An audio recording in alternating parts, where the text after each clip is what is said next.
جازانور، يس. قولي لي مين عاطفي اكتر، الراجل ولا الست؟ الست طبعا. متفق. بس مين الأذكى عاطفيا؟ والله هي ملهاش قاعدة ثابتة، بس على حسب. ممكن في ستات تكون ذكية عاطفيا، في ممكن رجالة يكونوا عندهم ذكاء عاطفي.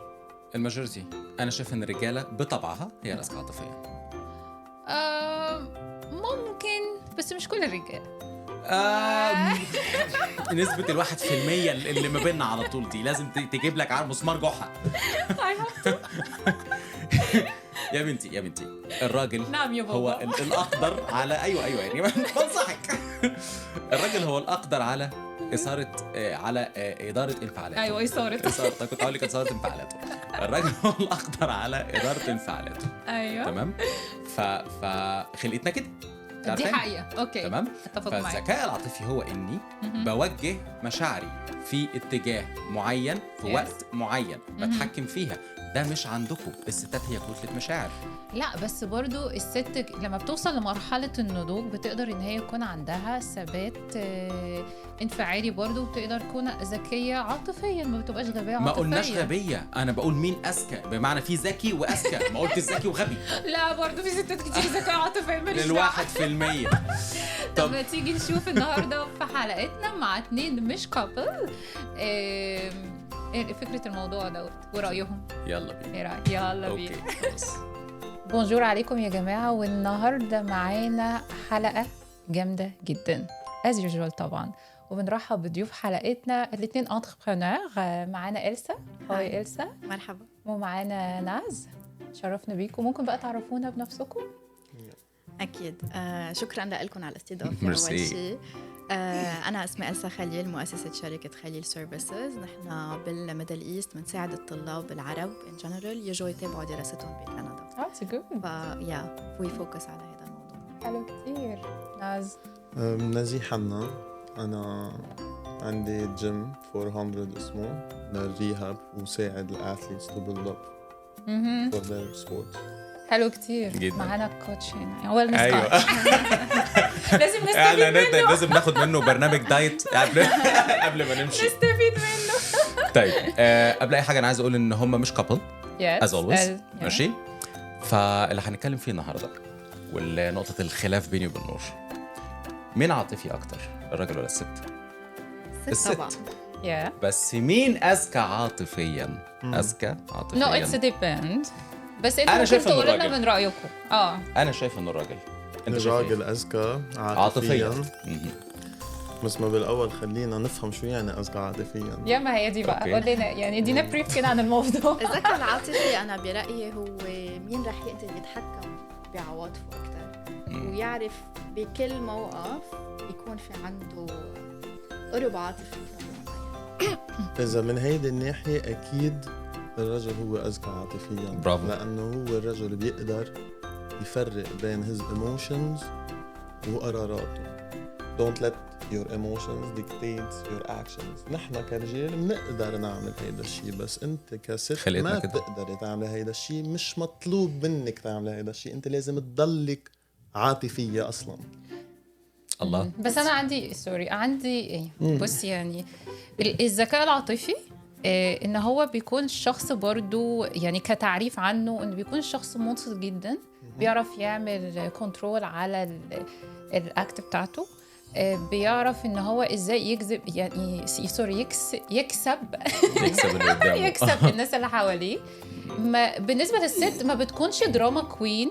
الست اللي هي بتعرف تستخدم ذكائها العاطفي مع البارتنر بتاعها، وما تكونش شخصية زنانة ومرهقة عاطفيا طول الوقت، تعرف ازاي تحتوي الشخص اللي قدامها او البارتنر بتاعها بدون ما يدخلوا زي الند بالند والعناد والحاجات دي. فده برضو بيكون جزء من الذكاء العاطفي للمرأة. صحيح. مظبوط. هي طريقة التعامل يعني أنا برأيي الشخص يلي رح يعرف بكل موقف كيف يتصرف، والمرأة يلي مثل ما ذكرت نور بتعرف تحتوي الشخص، تعرف بكل موقف كيف لازم تتصرف معه، تلعب كذا دور بحياته. تمام. كل أنواع الأدوار المرأة، تكون أيام صديقته، تكون أيام أخته، تكون أيام والدته. هالأنواع بالتصرفات وبالعواطف اللي بتتغير هون بيلعب دور الذكاء، يعني بتعرف بكل موقف كيف بس تتصرف. مش كل الستات كده. لا إيه؟ مش كله ومش كل طبعا، ما في الرجال دراما نفس كوين الشيء. لا لا لا كتير. لحظة أنا هقول لك حاجة. السمة الغالبة على الراجل إنه متحكم في انفعالاته، خلقتنا كده. لا مش كل الرجاله، بس في رجاله كتير. يا نور هتقولي لي مش كل الرجاله نسبة 1% اللي بتكلميني فيها كل مرة. مش 1% في رجاله عصبيين كتير بس الأغلب إن الراجل خلقته متحكم في انفعالاته. حلوة خلقته دي. بس الراجل بخلقته كمان عنده يا ابيض يا اسود، ما في رمادي، يعني يا عواطف جدا يا متحكم بعقله جدا. مين قال كده؟ ما عنده النص. هلا انا بس عم بتسمع لك لجرب افهمك قبل ما رد عليك قل لك شو رايي انا. اذا انت بدك تكوني ذكيه عاطفيا بالعلاقه، ايه اوكي جو ليت جو يو شود بي، يعني هذا انا طالبه منك كأنثى بحياتك كفيميل. ايه لازم تكوني انت عاطفيه، بس ما بدك تكوني ذكيه عاطفيا. you have to do it genuinely. سو برايك انه هيدي صارت مانيبيوليشن؟ اذا بدك ما بدك انا بحسها كده. انا مش عارف، انت سبقتني فعلا، لان انا بحس هلا اذا بدنا نحكي عن الذكاء كذكاء. Oh my god no it's not manipulation to كده ضد المرأة على فكرة. لا فاهمة منا مانيبيوليشن، انه بس انه خليك عاطفيه، ما هي اسمها عواطف، يعني خليك ما تتذاكي بعواطفك، لا تتبي. لا ما هو اللي انا ذكرته زي ما قلت ان الست بتدي ايموشن جميله جدا، بس هقول لك حاجه. العطاء الزياده to be honest مع بعض من الرجاله، مش كله، او حتى العكس، العطاء الزياده بيخلي الشخص اللي قدامك يتمرد عليك. طبعا. فانا الفكر مثلا انا مثلا بس انا هذا الشيء عليك انت تعرف قديش لازم تعطي وقديش. ما هو ده الناس بتدي انا حبيته انا حبيته والله العظيم. بحب انا الناس المنطقيه اللي بترد الهادي. انت برجي جوزاء. اهلا تاني ضيف جوزاء. انا جوزاء انا كمان. على فكرة رجل الجوزاء رومانسي كتير وذكي جدا جدا. اتاريك ما انا بقول يا رب في لينك كده بيني وبينه من ساعة ما قعدت. هلا انا لما عم جرب احكي انه عم جرب افسر لك، ما عم جرب اتذاكى، عم جرب اعطيك شو اختبرت بحياتي مع الفيميل، مع المرأة. يعني انا هيدول اللي اختبرتهم، ما رح اجي انا احكيك عن شيء ولا انا شو بفكر، لا اللي اختبرته بحكي عنه. انا بدي اياك تضلك انت genuinely nice، ما تتذاكي. ايوه مش هتتذاكى، بس الفكره ان عشان ما يكونش في دايما يعني مثلا الغباء العاطفي. ماشي، الغباء العاطفي اللي هي الست مثلا اللي بتيجي تقف قدامك الند بالند، او تنكد على حاجات ملهاش لازمه. الكلمه بكلمتين. ان انا مثلا زي ما قلت لك اللي هو الزنانه اللي هي طول الوقت يعني ايه عامله نوش في الحياه. يعني اللي هو لا ما انت خليكي ذكيه برضو، اكسبي جوزك او اكسبي البارتنر بتاعك، ما تقعديش طول الوقت تقرفيه. ما انت طول ما انت ممله او بتزني او ان انت زهقتيه في حياته، هو هتبدا في جعب. هذا النضوج منه ذكاء. هيدي النضوج، وهيدي شخصية المرأة كيف بتكون قد ايه مهتمة بحياتها وعندها حياتها الخاصة، مش فوكس، مش سنتر اهتمامها هو الرجل. برافو عليكي. لما معبية كل وقتها رح يرجعوا بالاخر اثنيناتهم هن بحاجة لبعضهم، مش فوكس عليه all the time. صح، هون بتختلف. والله مش عارفك هيك، برافو. انا اتفاجئت بيكي. ايه ده، مين اللي بتتكلم؟ بهرتيني النهارده. بس انا هقول لكم حاجه على موضوع الذكاء العاطفي. انا شايف الذكاء العاطفي بس هل يا ترى عم بتطبقيهم؟ طبعا. طبعا لازم. وقد اعترفت انها بتطبقها. لانه فينا نكون يعني ناضجين، هي الكلمه، لازم فينا نكون ناضجين، بس انه ما نطبقهم بحياتنا. ساعتها انه اوكي نضوجك ما هو بصي ساعات الواحد بيجيله جنونه، اتس نورمال، بس مش طول الوقت يعني. ما هو هون بس امسك الكلمه دي، امسك الكلمه دي. انتوا ايه؟ نحن نساء يعني بنهايه المطاف. احنا صح. احنا صح. ايوه كده، شغل الجوزاء معايا. كتير منيح انه بلشنا الكونفرسيشن متفقين اتليست انه الراجل يعني عاطفيا برضه الراجل. بس مثلا شوفي، بالرغم انه ممكن تكوني الست غيوره قوي على جوزك، بس تخنقي كتير، هو مش هيتقبل ده. بس في نفس الوقت ما تكونيش بارده خالص. اخر همي برضه بيتخانق من ده. فاللي هو ازاي هاو تو بالانس في الريليشن بتاعتنا. هيدا ذكاء عاطفي، هاو تو بالانس بالريليشن. بالظبط. احنا ما اختلفناش، احنا ما قلناش هيدا تيم ورك. هلا لما نحكي عن من الاذكى عاطفيا بقلب العلاقه ما في حدا اذكى من الثاني، اتس تيم ورك. يعني انا بدي اجي احكيها، بدها تيجي تحكيني، وبدنا نتناقش برين ستورم توجذر. في بس ستيل في حد اهيد اوف الثاني بامور وبامور. ذكاء عاطفي برضو ان الست تسيب مجال للراجل في حياته مع اصحابه. يعني في قصص انا بسمع في قصص بس بحب اتسمع على وجهة نظر صاحبتي بهيدا الموضوع، لانه انا بعرف انه هي اذكى بهيدا الموضوع. صح. جدا. وبدي اياها مثل ما انا سمعت لها بمواضيع معينة، توثق فيا بمواضيع معينة تانية، تسألني. تكامل بالضبط. بس هو الذكاء العاطفي دايما هو التعامل بين الاثنين. زي ما بيقولوا ازاي المشاعر المعينه تطلع في موقف معين وفي ظرف معين وفي مكان معين، ان انا اعرف اتحكم فيها زي ما قال نضوج هو ده. يا فاهم. فانا انت بشوف ان الراجل اقدر على ده. لما بنوصل للمرحله دي، يعني انا مثلا دلوقتي كنور غير لما كنت نور من 10 سنين. مظبوط. to be honest يعني. أكيد. كنت مثلا ممكن شعنونه بس شويه، اشتغلت على حالي. اشتغلت على حالي والدنيا واشتغلت علينا، ما تنسيش برضه. اكيد علمتنا طبعا اشخاص في حياتنا بغيرونا. صح. يا سفري. بس ستيل زي عشان كده اللي انا بتكلم فيه ان الراجل ناتشرالي بورن ذكي عاطفيا، وهو خلوا بالكم لا منه ناتشرالي بورن. لا ما انا قلنا لسه لا، فيك تكون غبي بالحياة ان جنرال، ساعتها بتصير غبي حتى بمشاعرك. مجمل. انت بدك تشتغل على حالك. اكيد. يعني كل انسان بده يشتغل على حاله، ما في شيء اسمه هيك ان جنرال. يعني خلص سكرنا الديبيت انه الزلمه، لا، فيه يكون زلمه اسمه جون اهبل ما بيعرف يعمل كوميونيكيشن ويفهم. بدك تشتغل على حالك انت كشخص. انا هقول لك حاجه تنضج.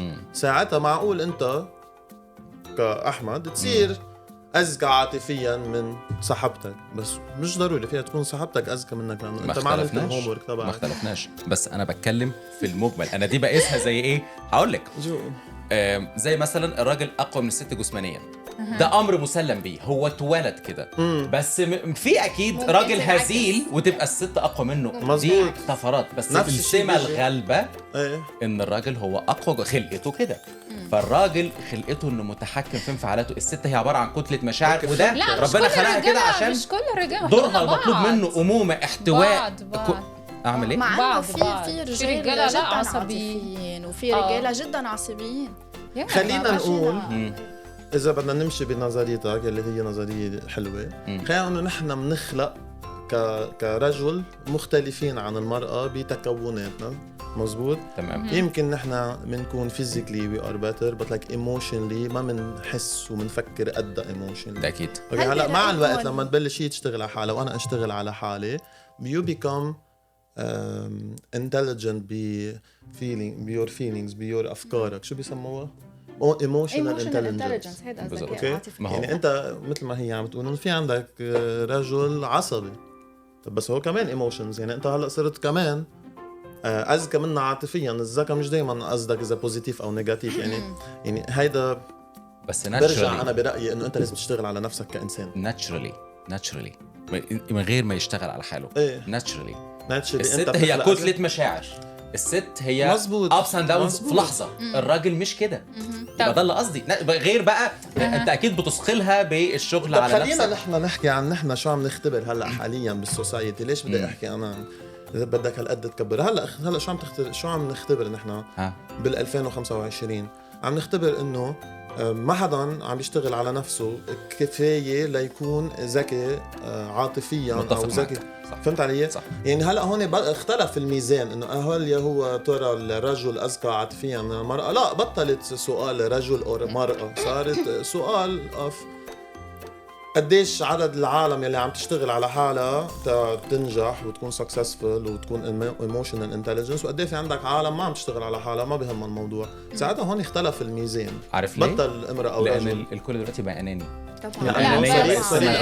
بص يا جماعه، بص يا مثلا سوري الكل اناني. الكل اناني. الانانيه بقت غالبه. مش يعني مثلا دانيال جولمان اول واحد كتب كتاب عن حوار الذكاء العاطفي. قال اول نقطه لازم احنا عشان خاطر نعرف نفسنا، اول حاجه سيلف اويرنس. اول حاجه لازم نعرفها في حياتنا هي تعرف وعيك بنفسك. اوكي. وتبدا تشتغل على ده. كيف بتوصل لوعيك لنفسك؟ من بعض الاختبارات اللي شخص قطع فيها بحياته يعرف هو بحاجة لشو. وبعدين عندك السوسايتي بتأثر عليك، يعني انت من اي مجتمع طالع. طيب خلينا نحكي عن هيدي النقطة، كيف صرت انت سيلف اويرنس وكيف استفدت من هيدي السيلف اويرنس بحياتك؟ طبعا تعرف ايه نقطة الفياب بتاعتك ونقطة القوة بتاعتك. وتبدأ من هنا تشتغل. مثلا انا كنور مثلا اشتغلت على نفسي في نقط معينة. تمام، ان انا ازاي مثلا اعمل على نفسي سيلف كنترول، ما اتعصبش بسرعة، لدرجة انا ليا اصحابي كتير بيقولوا او ماي جاد انت جبتي الهدوء ده كله منين؟ مديتيشن يا جماعه. بقيت يعني مثلا لما بتيجي بيقول مثلا في الكتاب دوت الذكاء العاطفي بتاع دانيال بيتكلم، بيقولك ان انت كل يوم بتشوف ايه اكتر حاجه مثلا حصلت معاك خلال اليوم بتاعك عصبتك وضايقتك ورد فعلك كان عامل ازاي. تروح البيت تجيب ورقه وقلم وتكتب الحاجات اللي انت رد فعلك الاكشن بتاعك كان عامل ازاي. من هنا بتبدا تفكر ازاي اطور من نفسي، ازاي ما اخليش الحاجه دي بعد كده تاثر فيا نفسيا وعاطفيا، وانا ما كنتش قاعده باكل في نفسي. من هنا بتبدا تطور في حالك. والشغله الثانيه نقطه ثانيه انه الواحد يبلش يكتشف ويعرف قيمه حاله. برافو عليكي. كنت عايز اساله لك يعني اللي هو سؤال ناز ليكي، انت اشتغلتي على نفسك ازاي؟ لما اكتشفت قيمه حالي وين قدرت اوصل بالحياه، لما أنا عرفت إنه دور الرجل أساسي بحياتي بس منه هو السنتر تبعي، هو مش السنتر صح. وهون بطلت أتعصب أو مثل ما بتقولوا يعني يكون زنانة بمشاكل ومواقف كتير، لأنه سيمبلي هيدا الشخص إذا هو ما اكتشف قيمتي بعد ما كان يتصرف بهيدا الطريقة. برافو. وهون بتقدر المرأة تبلش تهدي حالها. شو يعني الرجل منه سنتر الاهتمام بحياتك؟ يعني في ستات بتخلي كل الفيجن بتاعها هو الراجل. صحيح. صحيح 24 ساعة. بس ده يخليكي يعني ممكن لما تستغني عنه بسهولة. تتجوزي حدا ممكن استغني عنه بسهولة. لا هي الشيء دور الرجل كتير أساسي بحياة كل امرأة. انتبه، إن كانت ناجحة أو كانت قاعدة ربة منزل ومهتمة بجوزها وعائلتها. مين السنتر بوينت بحياتك؟ ايوه عيلة سألتنا بس حاليا ما تخليش شخصي ونجاحي وشغلي. بس هلا عم نحكي نحن عن الكابلز.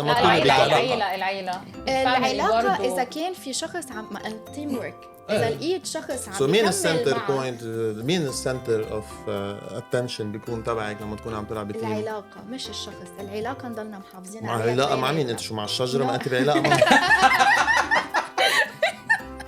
كبار.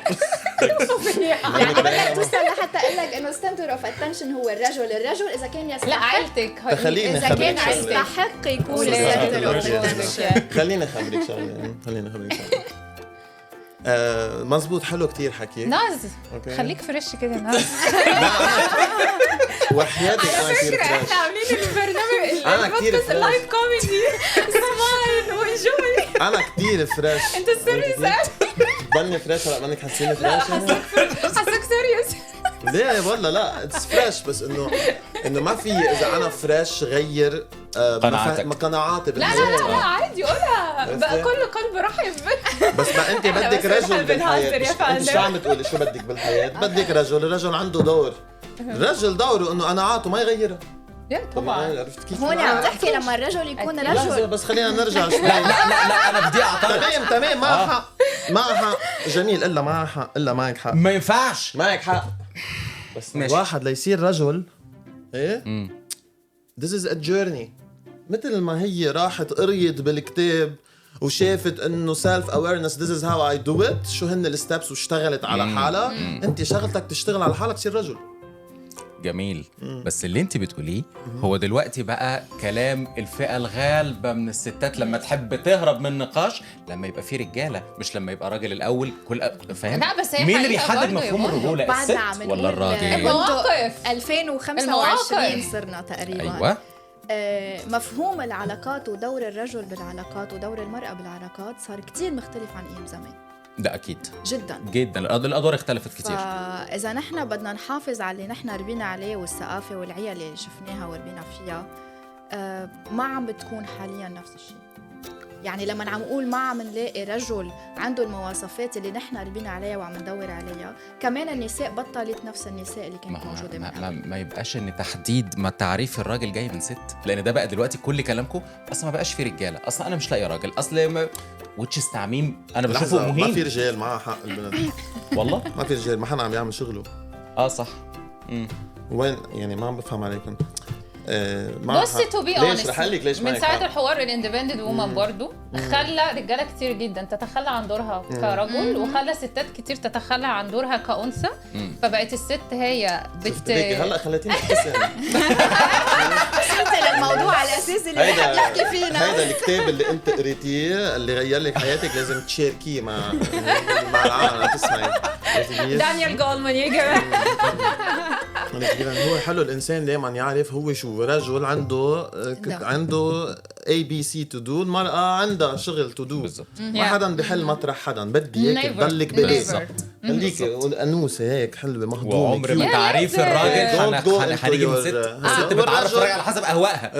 انا عايز راجل مثلا يسمح لي بكذا كذا كذا، فالراجل هو اللي يسمح بكذا. ضحكت عشان عارفه ان انا صح. الراجل بده يسمح فيها. شفت؟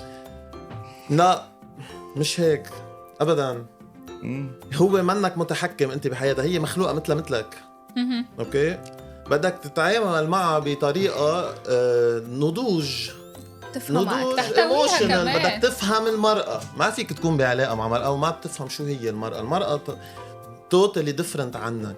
انت بتتحكم بالايموشنز تبعك 100%، انت بافكارك وبقناعاتك يو ار شارب ماشي. هي ساعتها هون بتوثق فيك اوكي وبتصير تتسمع لك.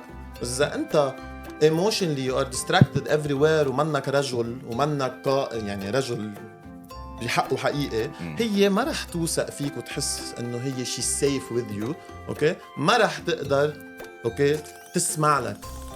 لا انا اعترض معك بقى في حاجه. يلا هيك نشوف الطبيعه المتقلبه بتاعت بس قبل ما انت تسالني انتم معكم حق معي حق اللي عم بقوله ولا لا؟ يمكن هيدا نوع الرجال يلي نحن عم ندور عليه. بعد ما كتار من الرجال 90% من الرجال بالمجتمع حاليا ما وصلوا لهالقناعه ولهالتفكير. انا برايي جميل. بس انا بقى من وجهه نظر تانية ان ياما ستات كان الراجل تمام ومتفاهم وكذا وكذا، بس هي مفترية. لا ومش حاجات هي مفترية. معظم العلاقات انتهت ليه؟ اصل انا حسيت بالملل، وده بنشوفه مع المشاهير. عشان كده انا قلت لك فانت هترضي الست منين؟ انت دخلت لها من دي خلاص. انت الراجل اللي هي عايزاه بعد شويه امليت. بص عشان كده لسه بقول الافراط في المشاعر مع الشخص الغلط، من الشخصين من الطرفين، مع الشخص الغلط. الفكره ان انت ازاي بتشوف ان الشخص ده هو قابل ليا. وين بيوقف الافراط تبعك؟ يعني انت كيف بتحددي من 0 ل 10؟ وين بص في مثلا انا هتكلم عن نفسي كست احمد كل واحد فيكم انت عظيم بلاش. انا نفسي مثلا هتكلم عن نفسي كست. انا كنت مثلا قبل كده مرتبطه بحد وكنت انا مش شخصيات رومانسيه جدا. الرومانسيه دي عندي حاجه كده تحس ان النجوم حواليا بس في يا فاهم. وبشوف ان الانثى لازم تحس بانوثتها مع الراجل اللي هي معاه. ده اكيد. انا مثلا بحب الاهتمام بس مش 24 hours، بس يكون في حياتي الراجل اللي هو تملى حياتي زي ما انا بملى حياتك، حتى لو كان عندنا شغل وحياتنا والحاجات اللطيفه دي كلها. يعني هلا رجعنا ليش كنتوا اثنيناتكم عم بتقولوا قبل شوي انه مش الرجل هو البوان انيسيال بحياتك؟ لا انا ما قلتش دي على فكره. لازم يكون انا قلت بص ان هو ما يكونش السنتر في حياه الست. بمعنى ايه؟ ان الست تمحي كل احلامها وشخصيتها وتفضل قاعده بس عشان خاطر جوزها، وفي الاخر يكملوا يا ما يكملوا. ده غلط. لازم الست تبني شخصيتها، لان الراجل بيحب الست برضو القويه وفي نفس الوقت معاه انثى. فهمت؟ اللي هي الناجحه وفي نفس الوقت معاها انثى، اللي هي بتشوف شغلها وفي نفس الوقت بتشوفه. فهو من هنا بيبدا يديها يتعامل معها كرجل. لان هي الست لما بتلاقي الراجل بيتعامل معها كرجل هي بتديله كل حاجه حلوه. صحيح ما بتستخسر. بس الفكره ان انت ايه رايك؟ كتير بوافق على هيدا النقطه، وخاصه من منطلق الشخصي. يعني انا شو يعني رجل بالنسبه لك؟ الريسبونسبيلتي حسسني بوجوده في حياتي. اهتماماتي ان احنا الاثنين بنسبورت ايتش اذر عشان ننجح. تيم وورك. ان احنا ما نقعدش مثلا انا مثلا هقول لك انت ردي عليا. الست اللي هي بتخلي انا عاوزاها ترد. هلا دايما خليني اخبرك شغله. هلا دايما بالتيم ورك ساكته من الصبح. هلا دايما بالتيم ورك في ليدر، يعني حتى بالتيم ورك طبعا في ليدر. الراجل طبعا مش هنضحك على بعض، الراجل بيكون ليدر، ما ينفعش ما عجبهاش.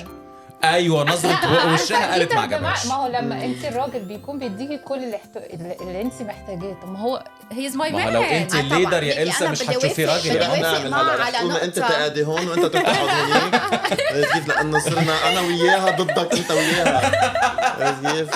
انا بدي وافق معها على نقطه اساسيه، انه المراه يلي عم بتكون معبيه حياتها بكتير امور وعامله شخصيتها وطموحها واحلامها وعم تحقق ذاتها، عم تطلع على المجتمع وتكون هيدي الشخص القوي يلي عم يعمل كتير امور.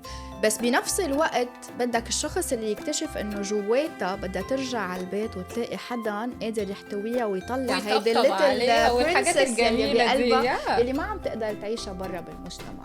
فكتير ايام عم ينحكم على الناس اللي هي سكسسفل والومن الاندبندنت وومن انه هي بطلت بحاجه للرجل بحياتها. بس it's not real.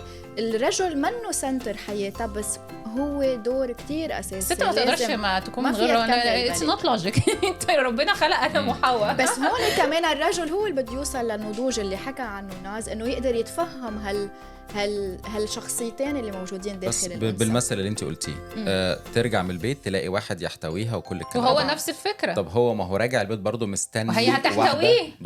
طب هتحتويه ازاي وهي راجعه بزعبيبها زي ما بيقولوا؟ لا بالعكس، الست بكلمه والله العظيم. يعني الست مثلا ايه يا بنتي كلمه مين ده؟ احنا ياما قلنا قصائد ما خدناش حاجه. لا انت بقى اللي وقعت غلط. انت مش اختار صح. الافراط بالمشاعر.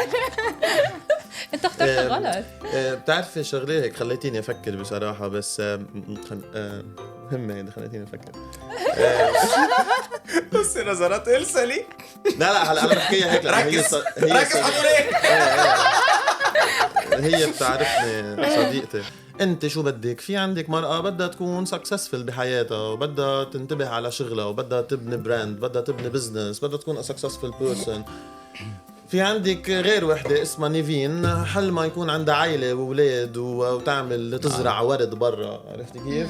وعندك وحدة اسمها جميلة عندها أفكارها إنه بدها تعمل الاثنين مع بعض. أوكي؟ بدك تفهمي إنه لما تقرري شو بدك بحياتك في قصص بدك تتنازلي عنها.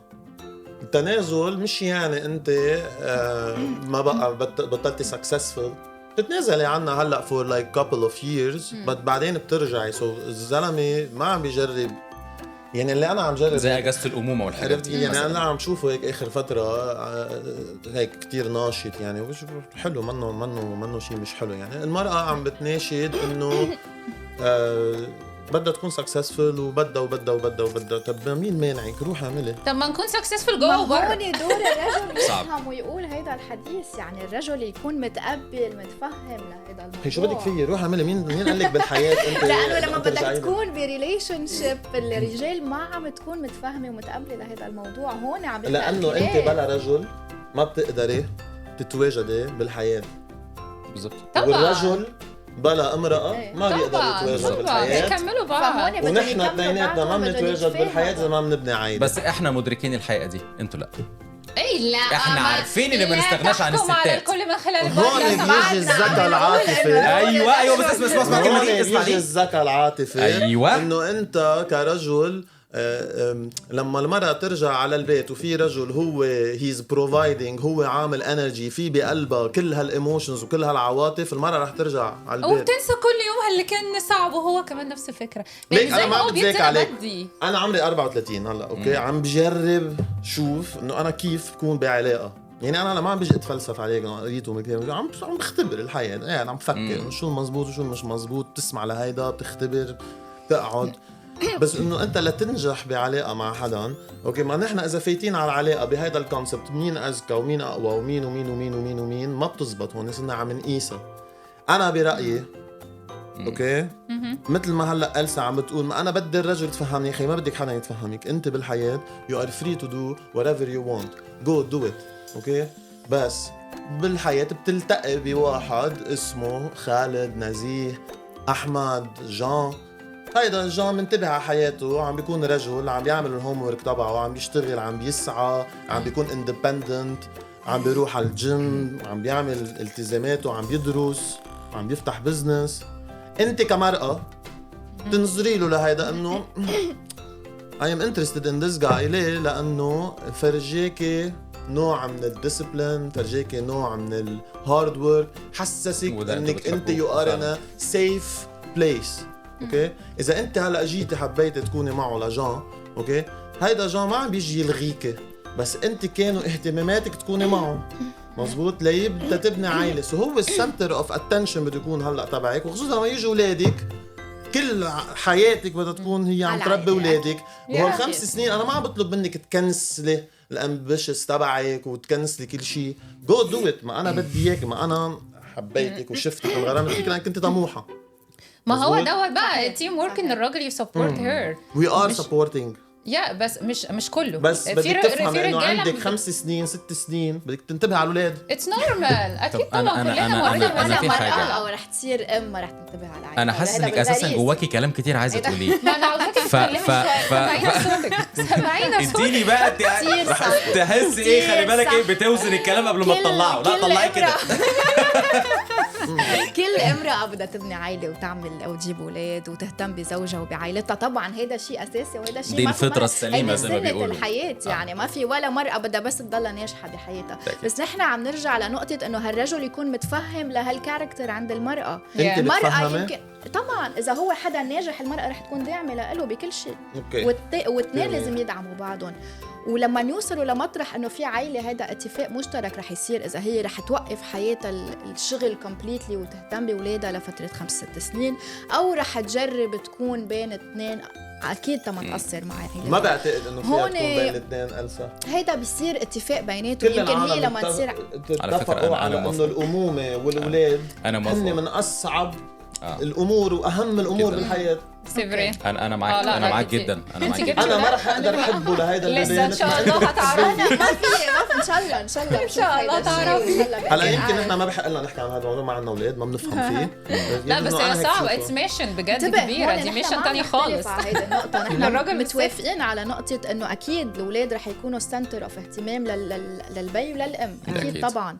بس نحن بنرجع للاساس قبل ما نوصل لمرحله الاولاد. هالتعارف اللي عم بيصير بين اثنين ليوصلوا للارتباط، وكل شخص عنده حياته وعنده استقلاليته ليقدروا يرتبطوا وياخدوا هذا القرار يكملوا المشوار مع بعض. لازم يكون في sacrifices ولازم يكون في تفاهم على انه هذا الشخص انت اخترته هيك. انت اخترته حدا ناشط بالمجتمع، حدا اندبندنت، حدا عنده حياته وكارير تبعه. دي انا متفق معاكي فيها. فانت ما تدخل على علاقه وتقرر انك انت بدك تغير هذا الشخص كومبليت، لانك خدته على كده. ما ينفعش تاخد حد على حاجه. دي النقطه اللي انا كنت عاوزه اقولها. لما قلت لكم ارتبطت بحد وما كان في النقطه دي، انه مثلا انا ام تي في بريزنتر وهو مش حابب الشغل دوت، فعاوز ان هو يغير روتين حياتي يا توتالي. بس لا، انت المفروض تسبورت مين ينجح. بالعكس، زي ما انا بعملك سبورت ان انت تنجح. ما تحاولش تكسر الحاجه اللي انا بحبها. طب هل الكسر ده جاي عن تقصير؟ لا خالص. يعني ايه اللي خلاه لا هو ما بيحبش المجال ده اصلا. عن شخصيه داخليه. لانه هو ما بيحبش المجال الرجل تلفته المرأة الناجحة واللي عندها شخصيتها القوية، وهو شخص الرجل بطبيعته مين ضحك عليكم قال كده؟ بيسعى بيحب السعي ليوصل لهيدا المرأة. قال لنا ايه بالظبط؟ وبس يوصل لهيدا المرأة بيجرب يغيرها ويعمل لها شيبينج لهو كيف بيحب. لحظة مين ضحك عليكم قال لكم الراجل بيحب الست الناجحة؟ اللي الراجل بيحب مقياس الراجل للست هو أنوثتها وضعفها معاه. لا وبيحب في رجاله بتحب الستات الناجحه. لا مش ماشي ناجحه دي حاجه زي سايد ديش كده، مش المين ديش. المين ديش بتاعي هو انوثتها. سايد ديش عشان بس جعان شويه. اتفضل معليك. تعرف انه انت شغلتك تتركها بانوثتها؟ يعني ايه؟ يعني انت كرجل شغلتك تتركها هي بانوثتها. لا انا مش فاهم. عرف. انت بتلفتك بالمرأة انوثتها شيء طبيعي. يعني انا ما رح اجي اشوف يعني اول نهار بشوفها طيبة، انه ما بعرف شيء عنها شو عامله بهي، شفتها طيبة كيوت حلوة اوكي. بس هيدي المرأة لتبقى بهيدي الأنوثة اللي نحن بتجذبنا لها، هو انت بتلعب هيدا دور فيه. اكيد كرجل برافو عليك. اذا انت ما كنت رجل هي ما رح تضلها بانوثتها اجباري. لا متفق. في رجاله ممكن تخلي الست يرجع البيت يلاقيها مثلا رابطه له وخلي حياتك سودة على حسب ما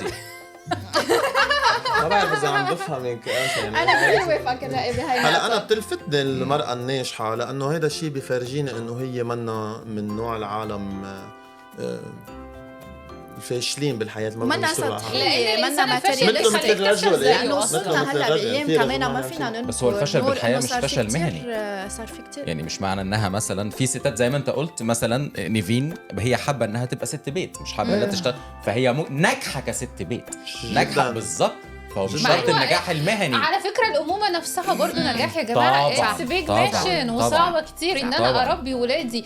بص ما هو في ستات بتنجح في حياتها العمليه بس عيالها ضايعين. بس انت كامراه او كشخص بحياتك ان جنرال فيك تكوني كذا شغله.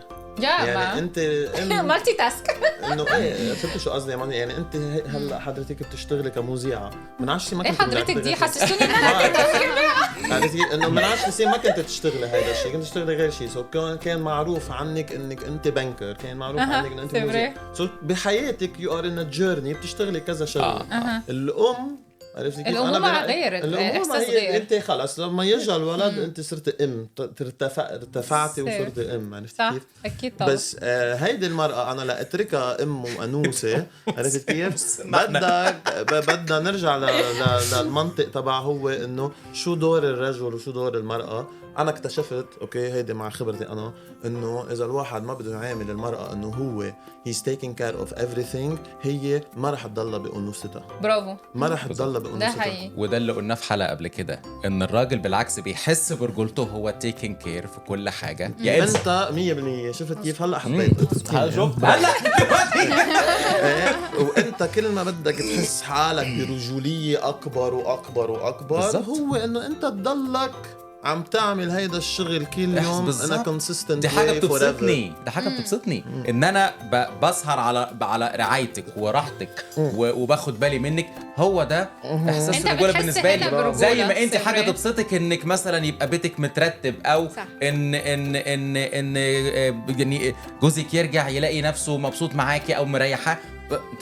ما دي باحساسك بانوثتك وده احساسي برجولتي. صح. بس هون نرجع على شو كانت أنسة عم بتقول انه ما تكنسلني او تغيرني، انت تعرفت علي هيك مزبوط بالضبط. اوكي طيب دي متفقين عليها. تتغير الحياه تتغير ايه بس مش اهتماماتي من 5 سنين ما كانت على نية تغيير الشخص. غلاسة في بيكون ناس داخله غلاسة. هلا هون انه انت ما عرفت تنقي الزلمه اللي انه طب مثلا يعني في انا اكون عم بظهر بكره مع بنت ما بعرف شو مين هي. لا بس انا مفكره انه هي برنسس وهي منها. لا ناس بص برضه يعني انت ما فيك تظهري مع حليم وتقول انا بدي اكون معه وهو حليم حق عليكي. يعني انت نقيتي غلط.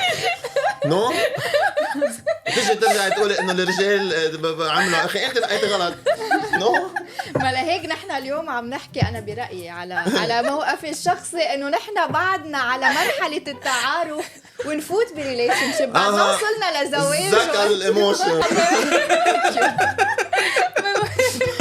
من بعض العناصر برضو للموضوع الذكاء العاطفي يا جماعه السيلف ريجوليشن اللي هو ازاي بتظبط نفسك في العلاقه. مثلا ان هو مثلا لما تيجي تحصل مشكله ازاي بتقدر تتحكم في نفسك ان انت تحل المشكله ديت مع البارتنر بتاعك سواء مع الست او يعني الموضوع دوت لو الواحد برضو طبقه في حياته. ضبط النفس في اتخاذ بعض القرارات مع بعض، في ان احنا نفكر ازاي مع بعض، ان احنا ازاي نحل المشكله مع بعض، ان احنا كل واحد فينا يفكر الشخص التاني انا هديله ايه مش انا عاوزه منه ايه. عشان دي كل مره انا بصمم على النقطه ديت ان احنا لما احنا الاثنين بنفكر انا هدي ليك انت ايه وانت بتفكر انت هتديني ايه. فهمت ازاي؟ من هنا بنبدا ننجح في علاقتنا. وازاي وانت انا حسيتك مره. لا عجبني الكلام فعلا. كل المستمعين تسمعوا. ايوه نوت اي نوت. فهي دي نقطه كتير مهمه. يعني السيلف ريجوليشن اتس فيري امبورتنت في اي علاقه. كله بيرجع على نقطه التكامل. ما هو برضو يعني as we said before ان دوت بياخد وقت كتير احنا ما بنوصلش للنقطه دي. احنا بنثقف نفسنا. القراءه على فكره يا جماعه مهمه كتير جدا في النقط ديت، والمواقف الحياتيه والمواقف طبعا صح. لا ما هو المواقف اتعلمنا منها كتير، بس انت لما بتيجي تثقف نفسك ازاي ان انا اتعامل فعلا مع العلاقه دي وازاي انجحها، بتتعلمي كتير جدا. وهو ممكن في الحياه بنقابل مواقف كتيره جدا في حياتنا بس ما اتعلمناش. بهيدي النقطه بعتقد الرجل هو اذكى اجباري. نحن اذكى بهيدي النقطه. طب بصي انت يا اليسا مثلا السؤال اللي انا عاوزه اساله لها انتوا مش مخليني اساله لي. ايه رايك في الستات، في نوعيه الستات اللي هي ما بتستعملش الذكاء العاطفي في تحكماتها في جوزها؟ بمعنى انا اعرف ناس in person اول حاجه بتتحكم معاه في خروجاته مع اصحابه، ما تتاخرش بره البيت، ولو تاخر يبقى نهاره اسود، برغم ان هو شخصيته وشخصيته قويه، بس هو مش عاوز يهدم البيت، مش عاوز يحصل مشكله. بس كذا مره بدات تضغط عليه، لا انا مش ابنك، انا مش ابنك عشان تتحكمي فيه تقولي لي قال لي الساعه كام وما تجيش الساعه كام. على مين بقى؟ حق على الرجال. لا المفروض بقى حاجه زي كده. انا عاوزه اعرف رايكم انتوا الاثنين. الحق على الاثنين، لانه اكيد هذا الشيء بينتج عن ضعف بشخصيتها هي لحتى تطلب تحكم فيه. ما هي ما عندها ثقه بحالها، وليكون عندها ثقه بحالها بتعرف كيف بتتصرف معه بديفرنت بمواقف مختلفه. لا اكيد عم تعمل شيء غلط، وهذا الشيء رح يؤدي لفشل العلاقه. هو ده اللي حصل فعلا، ان العلاقه بدات خلاص يعني في مرحله ان هو هي فيد اب منها، بس مش قادر يسيبها عشان خاطر مثلا الولاد. بس في نفس الوقت هي بتخنق عليه كل مره. انت مثلا كراجل يعني المفروض حاجه زي كده، ان ده طبعا زي ما قلنا ان هي لو عشان عندها غباء عاطفي ما بتعرفش تستعمل، ما عندهاش ثقتها في نفسها اللي انت قلتي عليها، فبالتالي بيؤدي لده ان هي فاكره ان هو لما بيتاخر مع الستات ومش عارف لا انت المفروض لا. وخليني اضيف حاجه مش حاجه غباء، هي كمان بتستخدم ده كاداه تلاعب، لان لقت ان لما مثلا بتكشر عن انيابها هو بيلم الدور، هي بتحسبه ضعف، بس هو لامم الدور عشان باصص للصوره الاشمل، الولاد والعيله او العلاقه مثلا هو استثمر في العلاقه دي. احنا الرجاله بنخش علاقه دايما كاستثمار، مش استثمار فلوس، استثمار كل حاجه حتى مشاعر ووقت وكده. فالراجل استثمر في العلاقه دي. طب انا دلوقتي لما بسكت فانا بسكت عشان باصص للصوره الاعم، هي بتشوفها ضعف فتبدا تتعامل بنفس الاسلوب على طول. بيوصل في حته خلاص الواحد بيبقى فيد اب خلاص، ذاتس ات. فتتعامل ازاي مع كده ناس؟ هون شغلتك انت وين الفدا انك تعرف تتعامل معه ازاي. كلام سهل وانت لوحدك وانت في بقى توابع ما بتعرفش. بس انا شو يعني لحظه في عيلتك وولادك انت بتعمل عن تراكمات ومواقف سابقه من قبل. يعني لما الرجل كمان ما وقف يدرن ستاند اب وما حكوا بالموضوع من قبل ادى لحتى وصلت لهون. لا او فريدي مثلا كان بيتكلم كتير. نعم في ناس عشان كده بقول لك اكيد ما فينا يعني انه حكى لها انه متضايق من ده، الموضوع ده بيضايق، بس هي واخداه كنوع من انواع التلاعب. ما ده اللي كان ناس قال له في الاول ان في ذكاء عاطفي بيستخدموه الستات كنوع من انواع التلاعب. هي عارفه وفاهمه تماما ان ده مضايقه وده كذا، بس عارفه ان ملوش او متوهمه ان ملوش مخرج تاني، عشان عارفه ان ده ضعف او انا معايا راجل ضعيف. هي لا ده ولا ده. طيب نحن لو وصلنا لهون من وين بلشت انه انت نمت على خلاف، نمت انت وياها على خلاف، تمام مزبوط. لانك نمت على خلاف انت هون نزعت الفاونديشن كلها تبع العلاقه. لانه لو انت من اول نهار ما هي اجت حكيتك هي انا يا احمد مزعجني موضوع انه امبارح انت جيت مأخر، لا ما هي ما بتتكلمش كده، هي بتدخل خناق كابل ثيرابي ومش خناق لحظه ومش خناق على دي، بس انا تستدعي لك 50,000 موقف معاهم بقى، يعني خد الشيله كامله، مش هنتكلم في ده بس. لو بتعمل لك كديبريشن كده هات الليسته والستات عندهم لسته جاهزه على طول من يوم ما عرفتك، ده من قبل ما اعرفك. انا درجه في مره قلت ماي بارتنر، قلت له بص انا هجيب بعد كده ورقه وقلم واكتب عشان انا بنسى ايه اللي حصل. الدنيا التعامل مع الستات شائك، كانك بتتعامل في حقل الغام، ما انتش عارف على الكل يا فندم. هتبوس بقول لك هتبوس، مش عارف هتدوس فين مش عارف هتدوس فين وهيطلع لك ايه. بس ما هيدا جماله. ايه هيدا جماله. شايف الناس العاقله يعني هيدا جمال، يعني هيدا كيف تتحكم بالمواقف حالها للمرأة ازاي؟ انك امال نكدها للمرأة لما دخلها للمرأة، امال نكدها للمرأة بتبقى عاملة ازاي؟ انه هي تكون هيك ايموشنالي شيز اول اوفر ذا بليس. اي بس انتوا خرجتوا برضو من الموضوع الاساسي. انت مثلا موقف، لان على فكره في ناس بقى هتسمعك في الحاجات دي وفعلا ممكن بيكونوا محتاجين الكونسيبت بتاعتنا. يعني اللي هو هي مثلا مش متقبله انها تروح لكابل ثيرابي لان هي مثلا عندها مشاكل ان هي عاوزه او عارفه انها هتتفقس او عارفه انها هيفقسها يعني هيكشف على حقيقتها هتتزنق. انا برايي هون الكابل لازم يكون في ديسكشن كتير عميقه عم بتصير وحتى هو يفهمها. يعني هي عم تطلع هالمشاكل اللي عم تصدر منها للمرأة. هل يا ترى انت بتفهمي نفسك؟ مالك ومالها يا عمي في ايه؟ انا يا عمي عم بحكي معها لانه هي بتمثل المرأة. انا عم بحكي معها انا حاليا في مواقف كتير بفهم نفسي فيها اكيد، وفي مواقف ما بفهم فيها نفسي لانه المرأة ايام كتير عاطفية. مين بدك هون؟ بتعمل امور او بتتصرف او بتحكي بامور هي يمكن من جوا ما وزنتها مزبوط. فهون دور الرجل كمان يتفهمها انه هي كتير عاطفيه، معقول تكون عصبت وصرخت وعملت دراما بمطارح معينه لانه هي مهتمه فيه. لو منا مهتمه فيه المراه بتسكر وبتمشي يبقى الراجل اذكى عاطفيا لانه ما بيتصرفش كده. يعني لما مرتك تعمل اللي مثل هلا ألسا عم تقول انت عاده شو بتعمل بهيدي الحاله؟ شو بتقول لها؟ اوكي بيب سافا، عادي بتظهر عشية، بتاخدها فور ديت، بتجيب لك كادو، بتغير. حبيبي الكلام ده بيمشي اول مرة 2 3 بعد كده لا لا بالعكس. الستات عبارة عن كتلة expectations يا جماعة. لا بس بص هنرجع برضو لسه بتضحك مش عارفة انا صح. لانه عم لاحظ في اختلاف بالاراء. انتوا عم تحكوا عن حياة ما بعد الزواج والعائلة وكيف رح تكون، ونحن عم نحكي عن علاقات، عن ريليشن شيبس. لا بس هي المين شوز على فكرة، لأنه بعد سنين زواج هي بعد عندها expectations بس هو بطل عم بيحطها الافورت الكامل to meet expectations at least مين قال لي عندها اياهم. مين انت عم تحط الافورت؟ كل رجل حسب كل مرأة كمان. ما فينا نجمع هون، ما فينا نجمع حتى في العلاقة العادية مش شرط جواز. في العلاقة العادية بتبقى انت حطيتي افورت بعد سنوات. لا حتى لو سنوات في نفس علاقه عاديه حطيتي انت افورت. لازم يكون في افورت من الاثنين. ما فيها هي بس تكون قاعده محلها واكسبكتينج انه الرجل رح يعمل يكون في افورت منها هي، في مبادرات. والا طب ليش عم نحكي عن تيم ورك؟ ليش احكي عن حالك؟ انا عم بحكي عن حالي، انا ما عم بعطي ادفايس فور نو. انا بحط افورت، اكيد بحط افورت. انا ماني شخص قاعد وناطره الرجل هو يبادر بكل شيء. لما هو بيبادر وبشوف انه حاطط افورت ومهتم في اهتمام من الاول، طبعا انا من ميلتي رح بادر وبفرجي اهتمام. هون تيم ورك، نحن عم نحكي بتيم ورك، عم نحكي بايكواليتي بين الرجل والمراه بكل الامور. ليش انا من اول حلقه بقول ما فيش حاجه اسمها مساواه يا جماعه. ليش بالريليشن شيب المراه بدها تقعد وبس تو اكسبكت؟ لا ما هو بص، هي قصدها الايكواليتي بمعنى ان انا زي ما بدي لك مشاعر وحب واهتمام انت كمان تديني.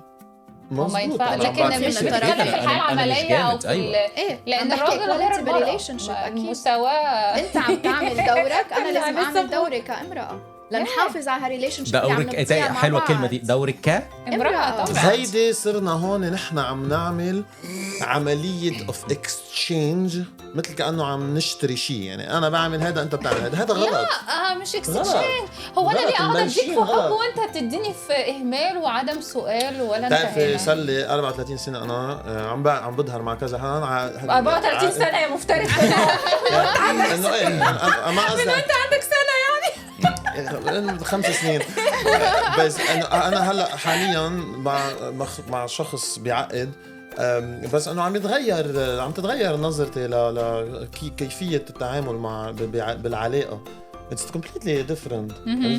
So ما في أنا فوت بidea of an exchange of أنا بعمل هيك أنت بتعمل هيك أنا بعمل هيك أنت بتعمل هيك. لا إحنا ما بنتفقش كده يا ابني. Okay so it's not equality. That's it. لأنه أنا رح أعمل أكتر منك. ما بتمشيش كده. هي بتمشي أنت رح تعمل أكتر مني. هي بتمشي إن أنا فعلا بحب الشخص ده وشارياه وإن هو كمان بيحبني وشاريني. ليه ما نريحش بعض؟ شو يعني حبيني وشاريني؟ شاريني يعني راغب مش فيا. عاوز مش اللي هو ممكن مش مفرط فيه. يا مش مفرط فيا بسهوله. بنحب بعض، باقيين على بعض. دي النقطه اللي انا كنت لسه والله انا نسيت كنت بتكلم فيها. جميل انا معك. يعني فاهم اللي كنت بتكلم فيها، ان هو انا لازم بشوفك انت بتحب ايه عشان اديهولك، وانت تشوف انا بحب ايه تديهولي مع الوقت كوميونيكيشن اكسبيرينسز. فهي دي الكواليتي اللي هي بتتكلم عنها. ايه الادفايس بتاعكم اللي انتوا حابين ان انتوا تقولوها للفيورز؟ يعني ايه اللي بصوا يا جماعه، ايه الكونكلوجن اللي خدتوه من النقاش بتاع النهارده؟ أنا برأيي الذكاء العاطفي ما بيتحدد برجل أو مرأة، رح ترجع لشخصية الشخص. أيوه، إن كان هو جواته شيء وكيف عم يتصرف مع الأمور وكيف بني حاله ليوصل لهون. تمام. والوعي اللي عنده إياه أكيد ليتصرف بالعلاقات. وطبعاً طبعاً طبعاً مرأة ما فيها تكمل حياتها لحالها ورجل ما فيه يكمل حياته لحاله. في تكامل بين الاثنين لا تنجح العلاقة أو هالزواج أو هالعائلة اللي عم يبنوها سوا. عظمة. وانت ناز؟ أنا كل اللي قلته ما عندي شيء زيد عليه، يعني قلته خلال الحلقة. في أدفايس معينة اللي حابة أقولها للناس؟ أدفايس معينة، خليك على طبيعتك وخليك على قناعاتك وشو بتحس وشو بس بتفكر. الأذكى عاطفيا مين؟ الأذكى عاطفيا بنكمل بعض برأيي أنا. انا بقى ماي ادفايس يا جماعه ان انتوا تقروا الكتاب اللي انا قلت لكم بتاع دانيال جولمان، بجد هيفرق معاكم كتير. وانا ثابت على موقفي، الاذكى عاطفيا هو الراجل. خلقتنا يا لهوي عنصري بالمطلق العام بالحياه. اذا انت لحالك اذا انت بقلب كابل دايما في ليدر، بس بنكفي بعض. اكيد بنكفي بعض. احنا حلقه شكرا. بجد جميله. ناز انت اكتشاف. معقول نورتونا إلزا، منورة، وكانت حلقة جميلة. أكيد متعادة تاني طبعا. والكلام لسه ما خلص، ونشوفكم على خير. حلقة جديدة في كابل بالكابل. ايه شفت الراجل؟ لا فظيع، قوي جدا الراجل. قتل قتلة. انا عجبني في ناس حاجة انه قاعد كأنه هادي، وبرج الجوزاء برضه مش عارفه انت حكيت خدت بالك لتاني مرة يا جماعه؟ اصل الجوزاء ده فن، علم لازم تفهموه. دي حقيقه لازم نعترف بيها بصراحه. بس اثبتنا ايه؟ ان الراجل هو اذكى عاطفي. لا بس برضه انا اثبتت لكم ان هو برضه الست تقدر تكون اذكى عاطفيه. بتاع الكتاب بتاع عم جيلن بيلن ده؟ ايوه عم جيلن.